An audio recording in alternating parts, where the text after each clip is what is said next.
สาวงามดังนางสวรรค์เทวาองค์ได้แต่งฝันสร้างสรรค์น้องงามหนักหนาเป็นเทพีที่สวยเด่นงามตาไอ้ยังหวังปรารถนาแก้วตามาแนบดวงใจบุญเผาสาวเจ้าเคยยิ้มมาจงเห็นหัวใจไอ้นั้นหากนางบ่ได้นายนี้ไอ้ยังหา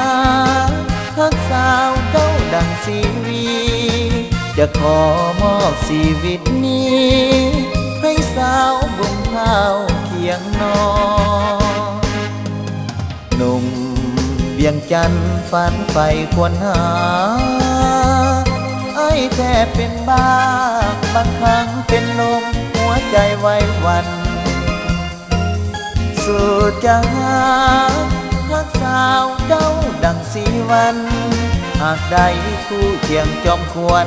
จะหากน้องนั้นเหมือนจันทร์คู่ดาวบุญเผาสาวเจ้าอย่าเหมือนหมาจงเห็นหัวใจอายตั้งลำพันฝันเพ้อควรค่า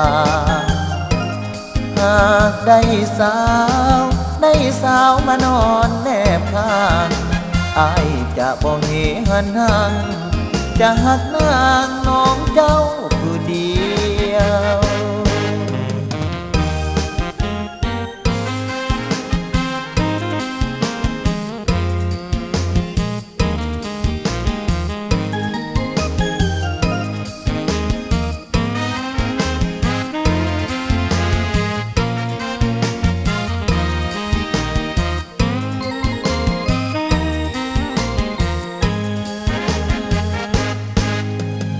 หนุ่ม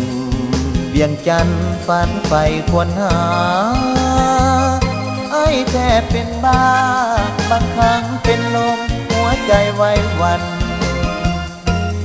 สุดจะหา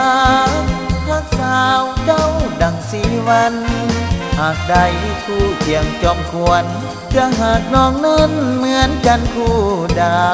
วบุญเผาสาวเจ้าอย่าเหมือนหมาจงเห็นหัวใจอายตั้งลำพันฝันเพ้อควรค่าหากได้สาวมานอนแนบข้าง